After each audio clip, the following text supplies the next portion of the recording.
Trump just declared we've won in Iran, but the Strait of Hormuz is still on the brink of closing.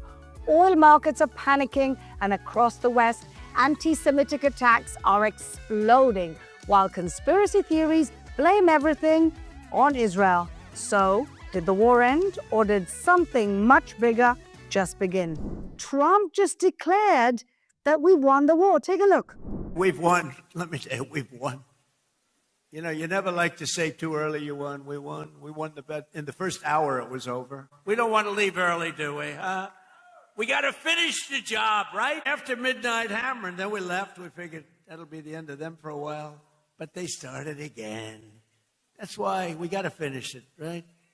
We don't want to go back every 2 years. And here joining me online, because we're still on war mode, are my three wonderful co-hosts, Emily Schrader, human rights activist and journalist, Shoshana Keats-Jaskol, the founder of Chochmat Nashim, elevating Orthodox women's voices, and back by popular demand, our friend Daniel Ryan Spalding, who's a comedian and activist, and so much more. Welcome back. You know, Daniel Ryan never misses a good war, so we're happy to have him back on the quad. And so, yes, we have this bombastic announcement by President Trump that we've won the war. Now, did he get ahead of himself? Because we're still running for shelter, less in Jerusalem these days. I've got to be honest to my Tel Aviv friends over there. But it does feel like the intensity is going a little bit down. Maybe that's just my wishful thinking.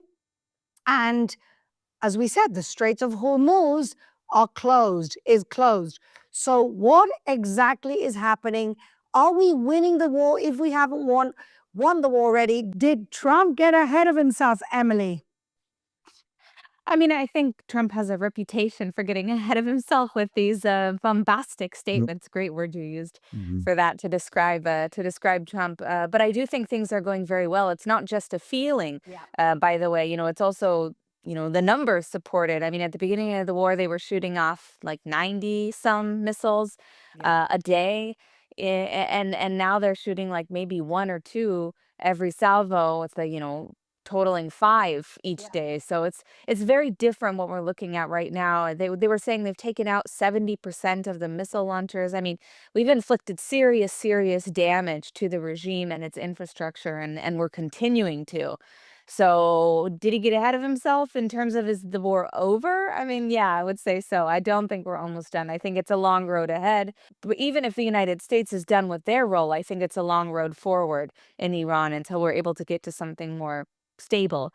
But yeah, we're definitely on the right track. I mean, I agree with you. And I think that sometimes, even if the military war ends, and we don't know when that could be, I think, like you said, Emily, it's a long road until regime change.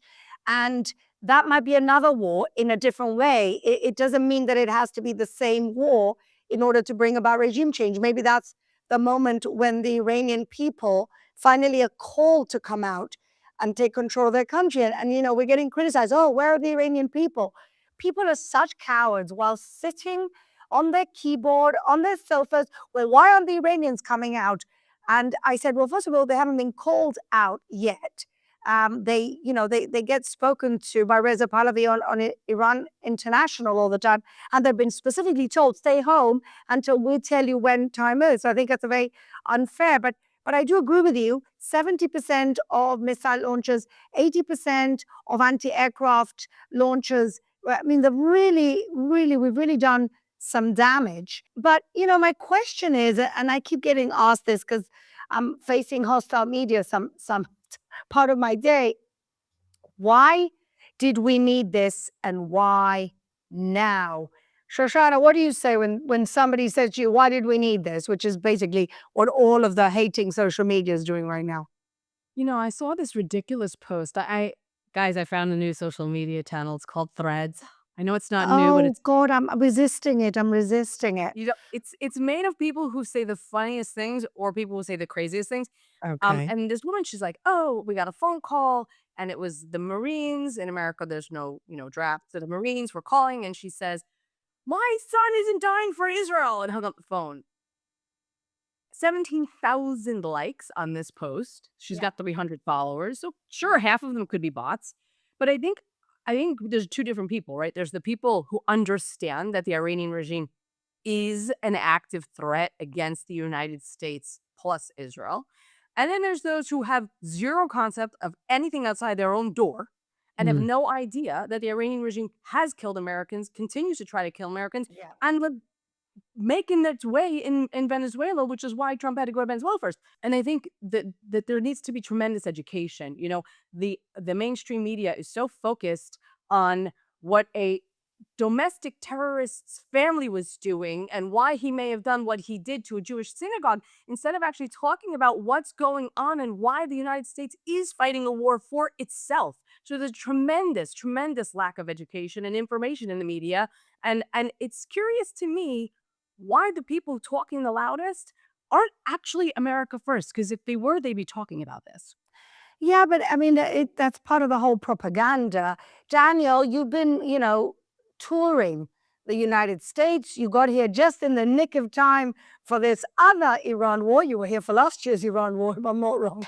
So, Come every year. yes, exactly. But try to pick a time that is quieter, maybe, Daniel. But Daniel, you confront these people all the time, right?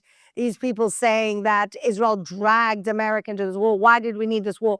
Why is this war necessary? How do you make sense? How do you talk sense into these people? Well, I think that there is the physical war, but then there's also the war of ideas and information and soft influence. And now that I've had a Yeah. little more time to get used to American culture, like I'd been living in Europe most of my adult life. I didn't know exactly what America was like. But now that I've sort of had some time to process things, I can see so clearly how the media really is about creating hysteria and moral panic into the hearts of society. I think that a lot of news programs do this to sell products like antidepressants and fast food and things to basically create a society that's unhealthy so that they can sell products. When I look now at most of these news programs, Oh boy. these journalists or these political podcasters, it's complete hysteria and panic, and like nothing that they're saying is accurate historically. Nothing that they're saying is factually accurate. Especially now that I've lived back and forth between the U.S. and Israel for a year. I just like it's at a point where it's just laughable. So I think that a lot of it is about creating really extreme political divides in American society to capture political power, because politics is all about obtaining power and maintaining power. So on the left, you have that sort of alliance of Islamists and communists and queers. And then on the right, I think that they're sort of trying to divide the Republican Party and turn Christians against Israel to create a differentiation between Yeah. Vance and Rubio, so that Vance can try to like beat Rubio in the Republican primary in 2 years. That's what I think the goal of the woke right is. Well, I agree with you that that's one of the results that they want. I think the goal is probably a lot more insidious and deeper, and that is to separate Christian America from their loyalty to Israel and split the Republican Party. And I actually read a fascinating piece this morning talking about the fact that this is kind of this Catholics trying to take over the Protestants. So I mean, there's so many ways that you can look at this, but Yes. either way, it's pretty disturbing. But I guess my question is, and we're all kind of communications people, right? Did perhaps did the American government not prepare people for this, or actually talk enough about the need for this, or was just everybody was busy with other things, or everybody was obsessed with the war in Gaza?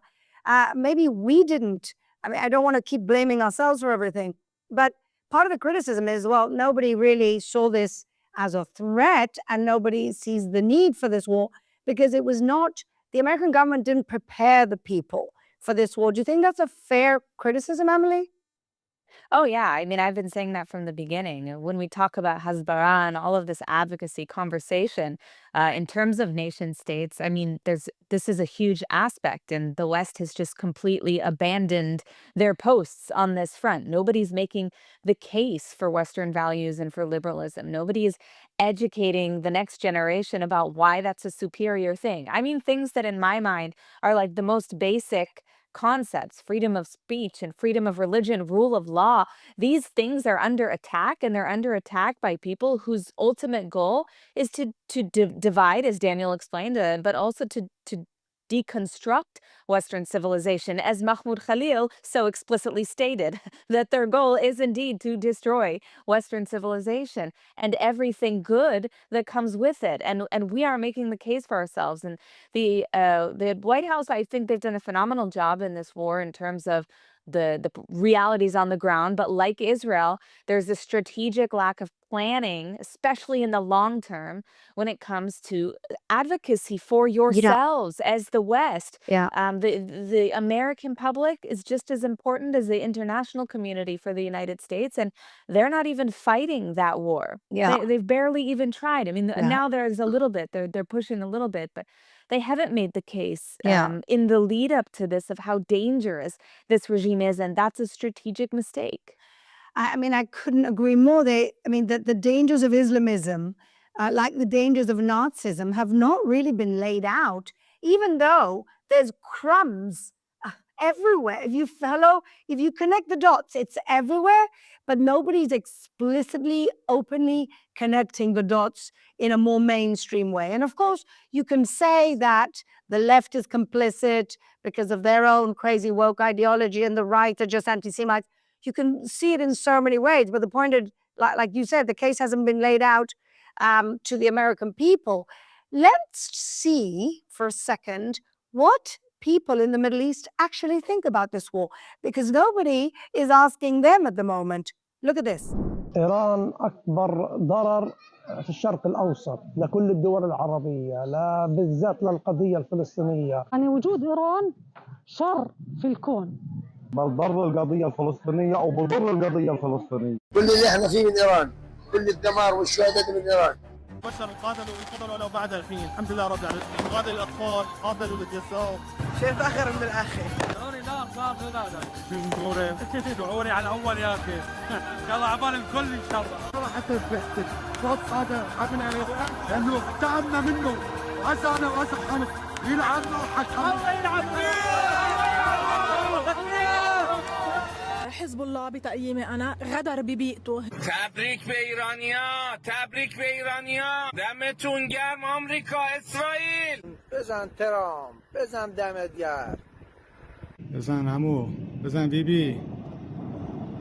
بزن ترامپ، پدرشونو در بیار. دمت گرم بیبی، جاوید شاه. I actually thought, Daniel, you were going to speak about college campuses and the streets of, Western capitals and things, because to me, that's really where you get to see the insidious, the clause that have been set so in. And yes, the United States government has not done a good job in combating the money and the effort and the complete overtake of departments and entire degree programs in various universities in the United States of America. And Americans don't understand anything other than explicit threat, because we haven't had a war there on American soil since I don't even the Civil War. That's the other thing, that I think that people forgot what war looks like, and so any war is now considered illegitimate. So even a war for your own survival, even a war to protect your citizens, even a war. I keep reminding people, the Islamic regime tried to kill Trump twice, not once, twice. They could have killed him. They could have killed an ex-president and a future president. And then what? And then what? And then they would have thought it was justified. They needed another 9/11 to think it's justified. I mean, this is the world that's there to prevent the next 9/11. And people don't seem to get this. But anyway, there are so many things flying around right now. But my favorite is just before I'm going to bed at night, scrolling through my reels. It's become a bit of an addiction. And seeing all the most ridiculous conspiracy theories that have been pushed out in the last few days. I want to ask you, each one of you, give me your favorite conspiracy theory that you've seen in the last week. Because honestly, there's so many. Emily. Oh, I don't know. I think I'd have to go with Netanyahu, the the fake assassination. I mean, the Islamic Republic has been making such extraordinary claims since this Amazing. began. Almost every single day, they're shooting down a plane or capturing a pilot Yes. or something. But one of the most viral in the last few days is that Netanyahu was killed, and this was because in his video you can see in one frame that he has six figures. I think someone like created a video from like the actual broadcast, but it's so funny that this is actually picking up steam and people are like believing that this is reality. It's a little bit scary because it calls into question everything about how we're perceiving. I mean, this is a more confusing war in terms of AI than we've ever seen, but that conspiracy is definitely a good one. Yeah, so much so that he had to go and have coffee yesterday to prove Sataf, which is not far from here, to prove that he's alive and well. Daniel, what has been capturing you? You're in Tel Aviv. What about all those doom and gloom scenarios that Tel Aviv is destroyed, it's flattened, like Gaza? Yeah, we're doing just fine here in Tel Aviv.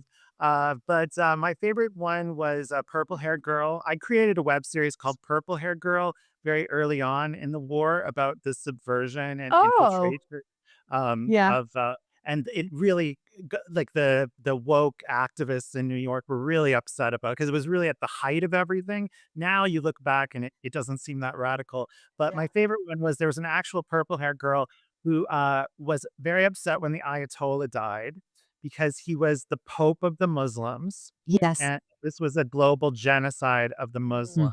Muslim people.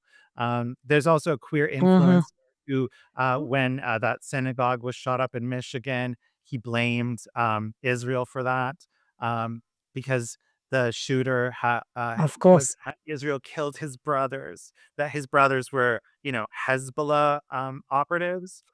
So yeah, Yeah. it's Yeah. ridiculous watching queer people basically so clearly in this weird political alignment with Islamists. Like it's just like you can't even if you were to pitch it as a movie, like a Hollywood director would be like, "That's too ridiculous." No one would believe that. Like 10 years ago, no one would believe that this is now happening and that these like queer people are in a political alignment with Islamists. And even when you show them the footage of like gay people being hanged from a crane, they will either deny it or they'll say, well, it's still worth whatever it is that they're doing and to beat American imperialism. I mean, the whole thing is, as our friend Gad Saad says, completely suicidal empathy. They're completely ridiculous. Shoshana, what's the craziest conspiracy theory you saw this week?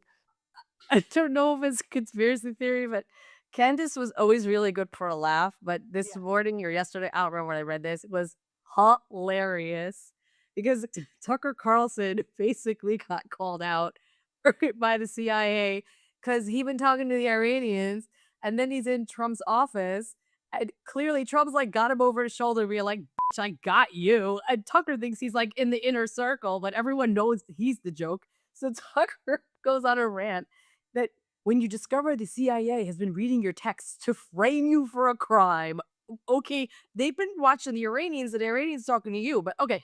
But then Candace retweets this and she goes, "If they come for Tucker, we ride at dawn." She Girl, can she can ride wherever the hell she wants. We ride a dog. We ride a dog. I I saw don't that. know who these people think they are or what movie they're living in, but it was good for a laugh for me this morning. I was like, yeah, Why she okay. can Okay, Candace, ride we right ride at out of there. dawn. She can ride right out of there. And the other one who I don't understand why he's still in the country is Mahmoud Khalil. Why haven't they kicked him out yet? He lost his case. Is he going through another appeal? They can all ride at dawn. They can all leave. They're all poisonous. Well, I mean, they keep getting the ones that I've been seeing are the ones that IDF is running. The Iron Dome has been destroyed. Did you hear that one?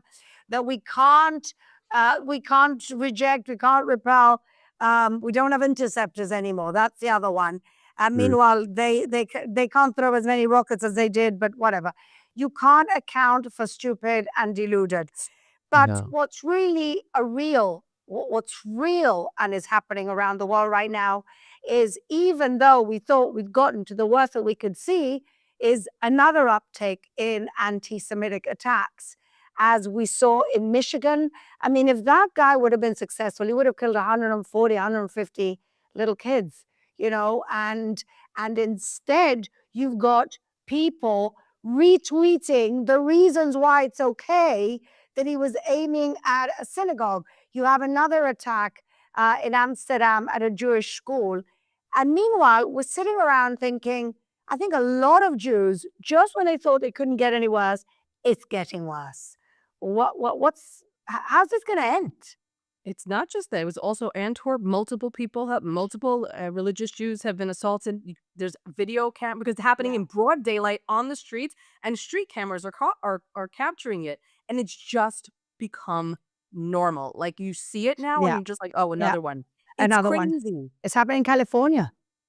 Oh, California. Oh my gosh. And they just sat there. California just sat there. To me, the only good feeling out of all of this is the fact that I feel that us and the Iranians are like one team. And Yes. I feel so protected online now. 'Cause- right? Yeah. That's nice to see. Well, Emily, you've been an advocate for the Iranian people for a long time.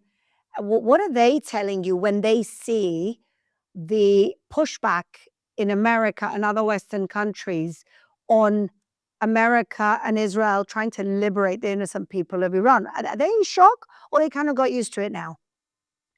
So there's an interesting phenomenon happening now. The Iranians in Iran aren't getting much information because the internet's been down this entire time.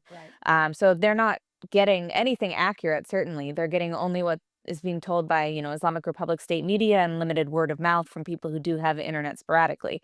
And what they're being told is, that America's being defeated and that the Islamic Republic is winning, of course, which I don't think that any Iranians would seriously believe, but there's no encouragement that's getting through at scale. You know what I mean? Like they're not hearing everything in real time, certainly, that Trump says in order to encourage the Iranian people, for example. That type of content isn't getting out nearly as much.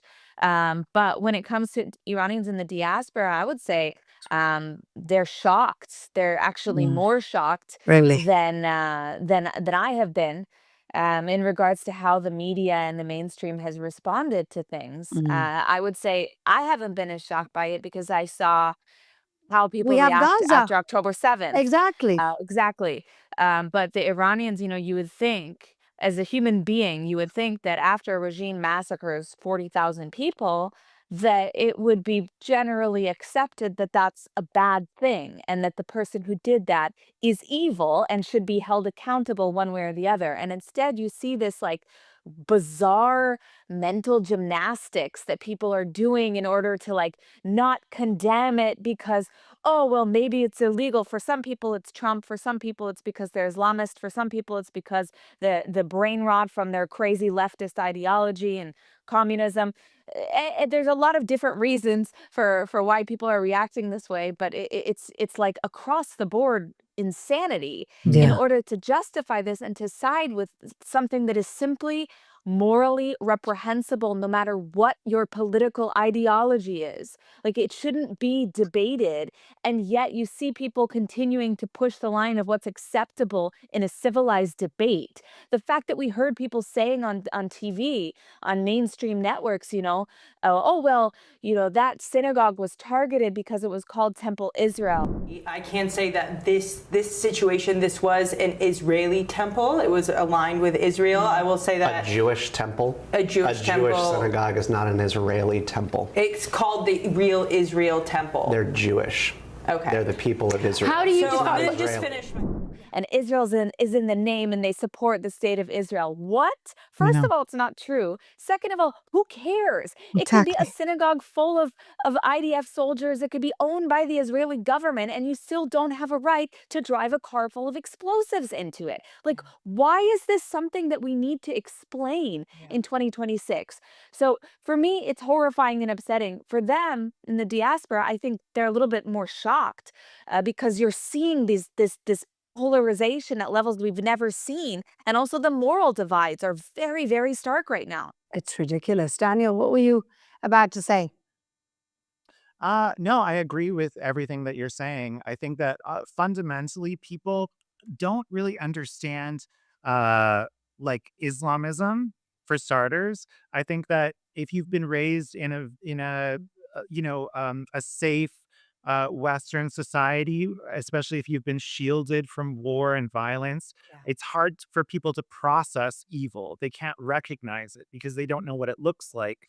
And also, I think just in general, there's been such a demoralization of the culture. People can't really tell the difference between right and wrong anymore.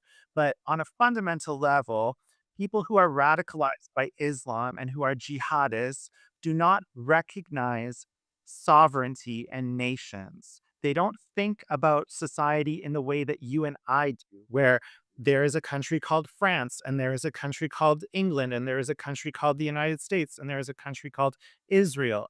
They see the world through the frame of a jihadist, which is that there is Dar al Islam, the world of the Islamists, and that the world is one big Islamic caliphate, and there is their world of the Islamists, and then there is Dar al Harb, which is the world of the infidel, and they call that the land of war that they want to conquer.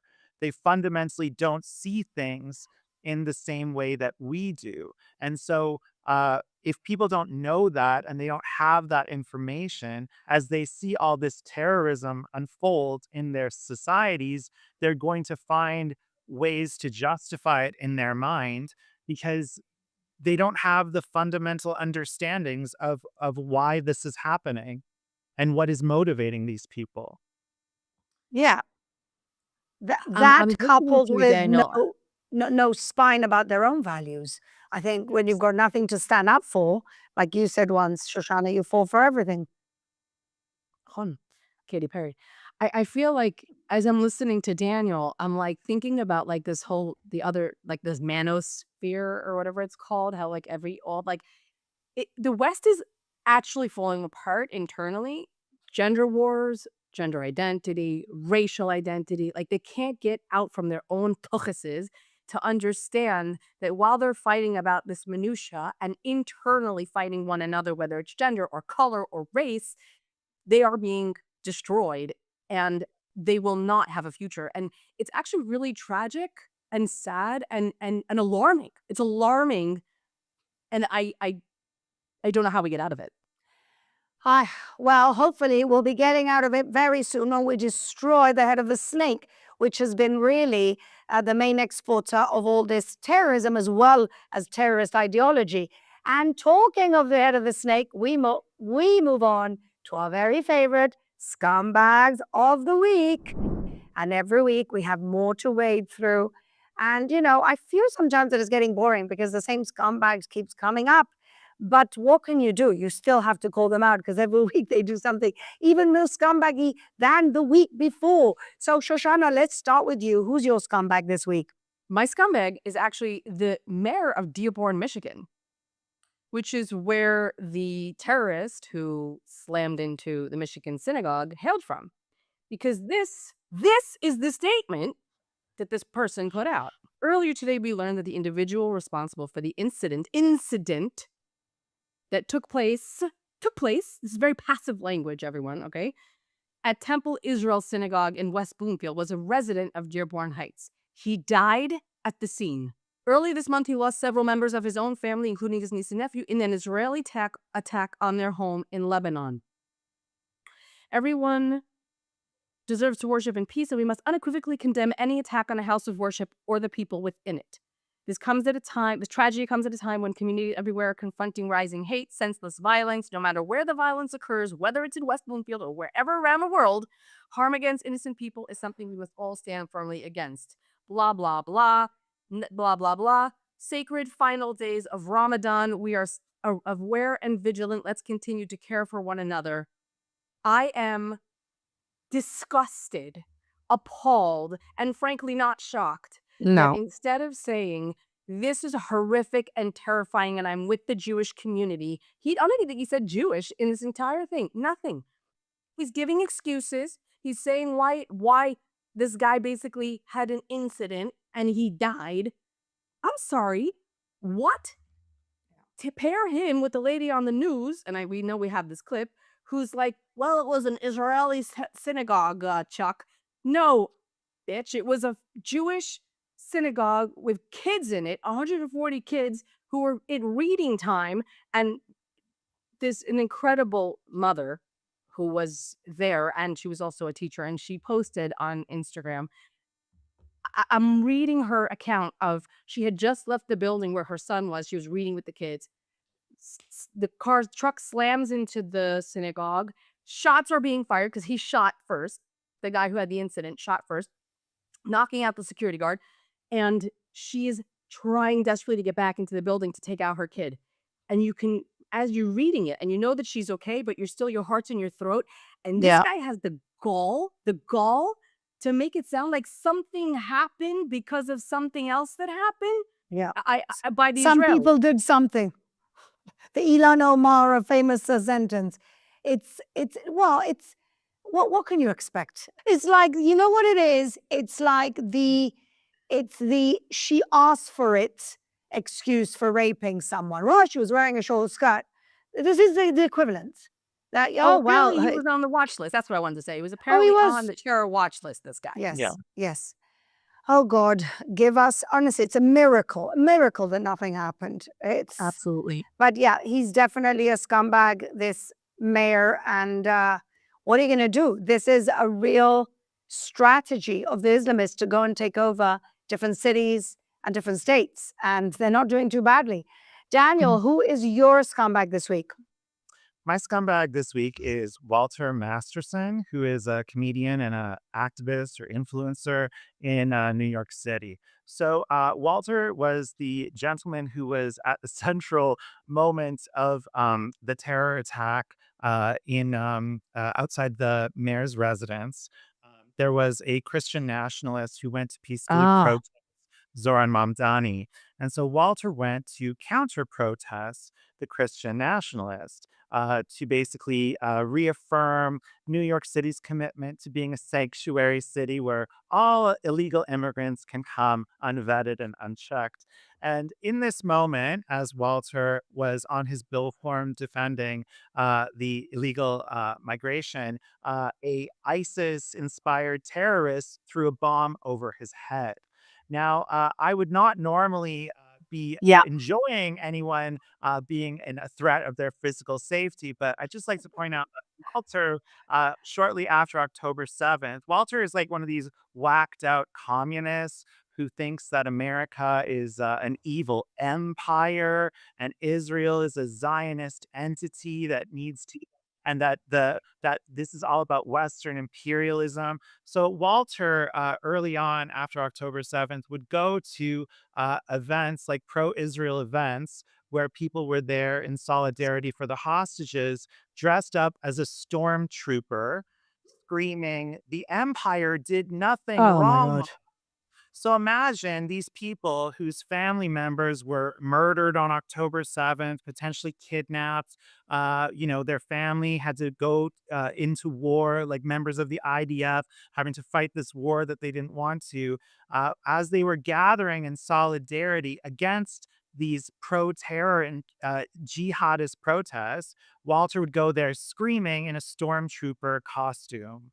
So in my mind, he is a scumbag and he deserved to be in that moment forever, representing the stupidity of communists supporting Islamists. And Daniel, when this happened, what was his reaction afterwards? Did he say anything? Did he justify these ISIS terrorists? Yeah, he thinks that, that man was stupid for doing that, but it's not going to make him a bigot. All right. He learned nothing. Okay. Well, you can't account for stupid. Yes. You, of course not. If his hand would have been blown off, maybe we would have learned something. But, well, what can you do? Emily, who's your scumbag this week? There were so many this week So to choose many. from, so many things happening, but I have to go ultimately with Megyn Kelly. Um, her deterioration Oh, is really something, really a sight to behold. I mean, this crash out we're seeing online is embarrassing for her. really? She's, cursing at Mark Levin, and she looks really, really unhinged. But Yeah. the weird part for me, the thing that really made her my scumbag this week was she seems to be, as of late, actively glorifying people who explicitly support terrorism and also giving a voice, giving a platform to these sort of weird conspiracy theories and the insinuation that somehow the terror attack in Michigan was understandable because the terrorists had family that was killed in Lebanon. These are the types of stories she's repeating now. Incidentally, she hasn't commented on any other children being killed, like, those in Iran No, in of the course past not. few months from the protests, or children being under fire here in Israel, millions of them. From ballistic missiles or Hezbollah rockets. No, none of that is of concern to Megan because what she wants to do is retweet, Ryan Grimm from Dropsite News, the Hamas propaganda network, another one, Soros funded, of course. But she's resharing content from people like this. I saw this morning she was reposting Mehdi Hassan. Like, you've really, really fallen from Wow. grace. And the thing that's interesting about it is it's all coming from, at least that I can see, what she's putting forth publicly. It's all coming from ego. Like, she doesn't like that people criticized her for her comments about, I don't remember if it was about Israel or about Jews, and her failure to condemn Candace's anti-Semitism. Wow. And so rather than admit, oh, yeah, maybe I was a little off on that, let me revise, she's looking at the situation and saying, oh, no, I'm going to double down. And this is like a really immature, embarrassing response to see someone, especially of her age and stature, behaving this way. It's ridiculous. It's ridiculous. And I'm embarrassed for her family because the way that she's like trying to align herself with Tucker Carlson and Candace Owens and put herself in this camp of these Jew-hating fascists it's pathetic. The last thing I saw her posting about was that Carrie Jean, what's her face, irrelevant chick that was kicked off the Religious Rights Commission at the White House for her outburst about Palestinians in the commission, where it had nothing to do with that. So she's been posting back and forth to her, oh, wow, you're so persecuted as a Catholic. I mean, it's crazy. It's crazy what she's doing and how she's deteriorated, which is sad because I think she was a pretty reasonable voice at some point. But yeah, those days are long gone, it I seems. agree. So Megyn Kelly, my scumbag.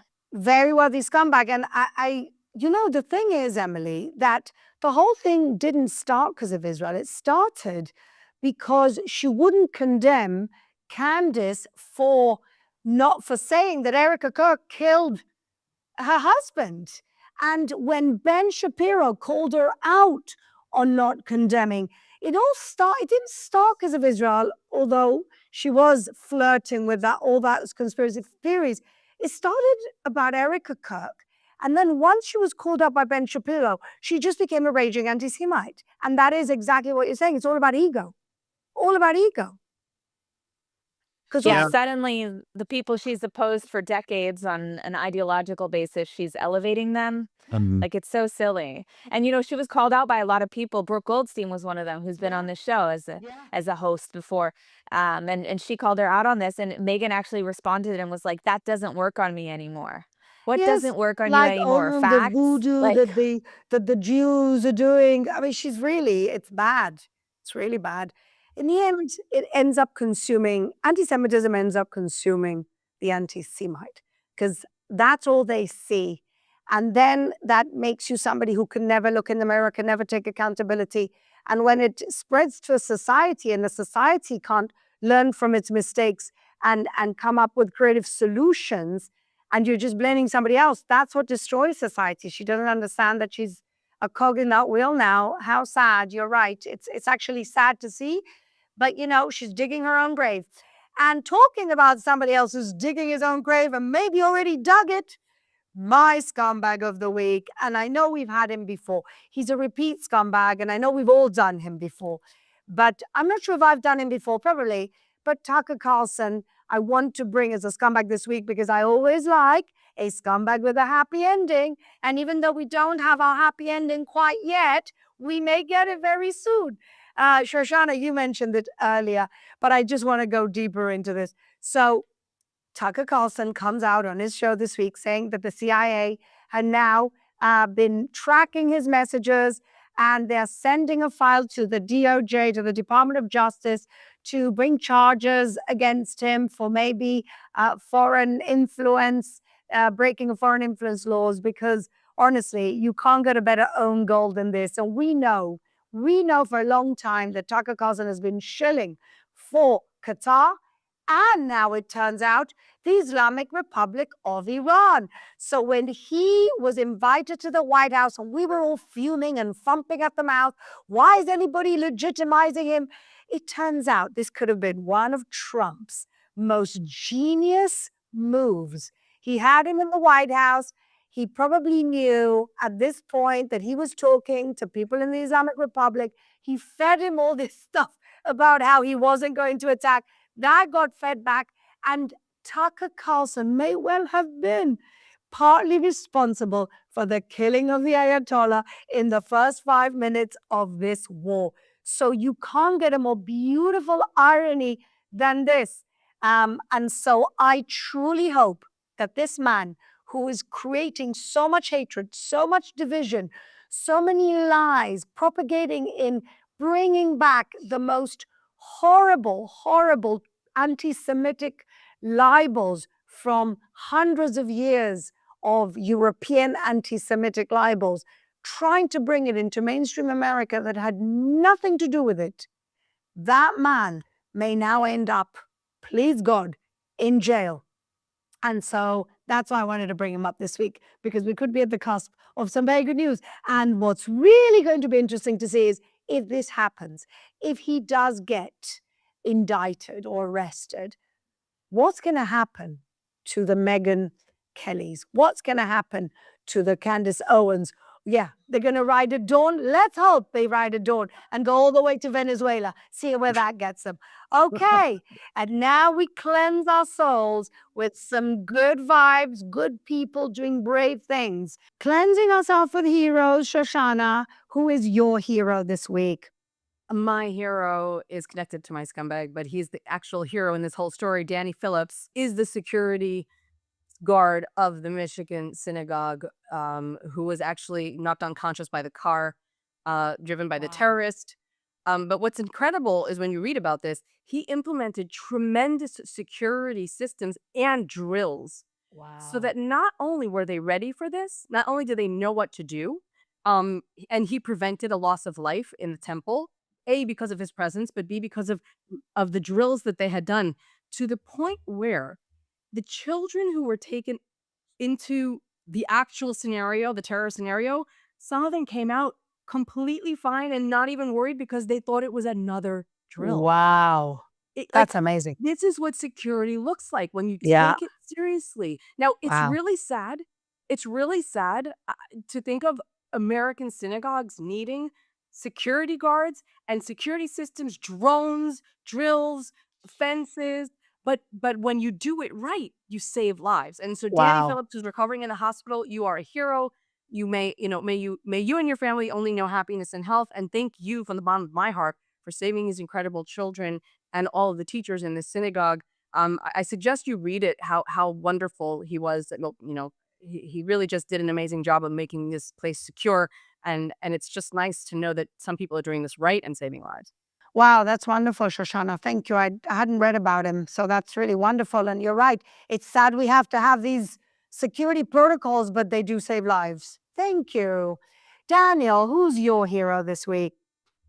My hero this week is Javier Milei, the president of Argentina. He was giving a speech, and there were some leftists in the government who heckled him, saying that he was selling the country to America, and he shot back and said, well, you sold us off to Venezuela and Iran, and they bombed us.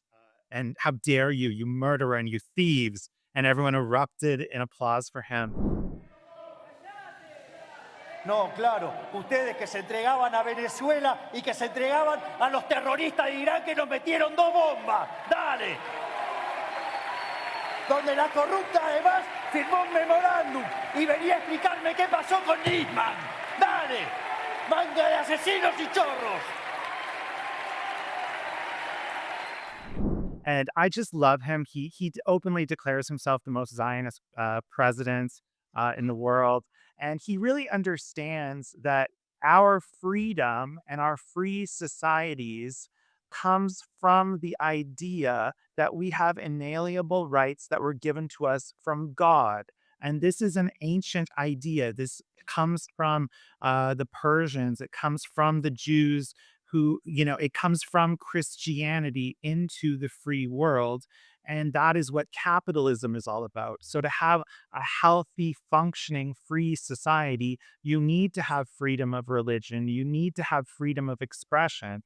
A society is not going to flourish and function if people are obsessed with killing Jews and destroying the state of Israel and, these unhealthy, disgusting ideas that do nothing for anyone. And I spent Hanukkah in Argentina, Yeah. and there were menorahs everywhere, and the entire society is flourishing, and everyone is healthy and active and Yeah. out doing sports, and there's artisanal Yeah. markets everywhere, and it is just spectacular. And so I love Argentina. I love Yeah. Javier Milei. He's my hero of the week.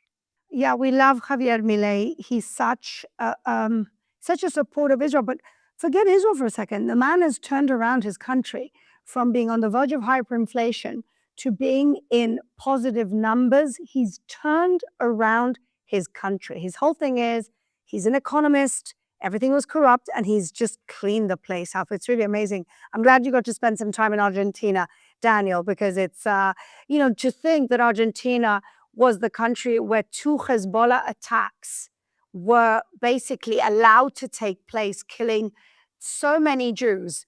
And now you have a president like that. I mean, honestly, you can't get a better turnaround. Emily, who's your hero this week? So my heroes this week are the American soldiers who have died in Operation Epic Fury. There haven't been that many casualties thus far, thank God. But I do want to note them just because I know that for Israelis here, even Israelis that aren't dual citizens like me, it's something very, very it's not obvious. It's very appreciated. We really do feel it. That's why this week, you saw several different memorials pop up in Tel Aviv. I don't know, maybe also Jerusalem, but, in Kikar Dizengoff, there was a little stand there where they put all the faces of the fallen American soldiers with a thank you message. And things like that, I think, are just really important to note Yeah. because it's important that we show gratefulness because we are very, very grateful. So I just wanted to read their names. Sergeant Declan Cody, 20 years old. Sergeant First Class Nicola Moore, 39. Captain Cody Cork, 35. Sergeant First Class Noah Tietjens, hope I'm saying that right. Chief Warrant Officer 3, Robert Marzan, 54 years old. Major Jeffrey O'Brien, 45 years old. And then the casualties from the aircraft accident, which happened in Iraq, the 6 additional casualties from that carrier that crashed. That's Major John A. Cleaner, 33 years old, Captain Ariana G. Savino, 31, Technical Sergeant Ashley B. Pruitt, 34, Captain Seth R. Koval, 38 years old, Captain Curtis J. Angst, 30 years old, and Technical Sergeant Tyler H. Simmons, only 28 years old. So it's a sacrifice that's certainly appreciated by Americans and by Israelis here on the ground. And we will continue to do all we can to honor their memories. That's beautiful, Emily. Thank you. And I think that Israel, as a society that has conscription, understands the pain of losing soldiers probably more than anyone. And so it's a beautiful tribute to those heroes who've fallen in battle, and we hope that there's no more. But this is the painful part of war. We know that all too well. Beautiful, beautiful. So I, in the last few weeks, have spent a lot of time criticizing major European leaders like Starmer and Macron and Pedro Sanchez. So today I actually want to pay homage and have as my hero the German Chancellor Friedrich Merz. Because of all of those spineless European leaders and some evil ones, Merz has made himself very clear on which side of this conflict, on which side of history he stands on. Ich sage Ihnen eins, ich werde alles tun, was in meiner Macht steht, um Antisemitismus in dieser Bundesrepublik Deutschland da zu begegnen, wo er stattfindet. Und alles unternehmen, damit dieses Land hier ein Land bleibt, in dem Jüdinnen und Juden sich frei und offen bewegen können. Und wenn diejenigen, für die Sie da oben das Plakat hochhalten, die Waffen niederlegen, dann ist der Konflikt innerhalb von 24 Stunden beendet, meine Damen und Herren. Da liegt die Ursache und nicht etwa beim israelischen Staat, der um seine Existenz kämpft und der dafür kämpft, dass er in Freiheit leben kann. And I have to say, of the European leaders, the only one that Trump has said have been unequivocal, standing on the right side of history, has been Germany. Germany arrests protesters, and it's a crime in Germany to say from the river to the sea, because that means the annihilation of the state of Israel. And even more important, you know, the German government has as its reason of state, in other words, as part of its raison d'etre, it has the responsibility for the Holocaust and standing with Israel. And so, yes, we have to call out the leaders that unequivocally stand on our side. And this week, you know, we had a dodgy start with limiting selling us arms a couple of years ago. But now Friedrich Merz has made himself very clear where he stands, and he stands with us on the right side of history. So my hero this week, German Chancellor Friedrich Merz. And on that note, we say goodbye for another week. And again, we pray, like we do every week, that peace is brought to our region, that the head of the snake, the very poisonous Islamic Republic, falls, that they don't cause any more deaths, that they see the writing on the wall and give themselves up. I know that that might be wishful thinking, but you just never know how things can happen. And so we will pray for that moment. We pray for the protection of our soldiers. We pray for the protection of American soldiers. And we hope to see you next week.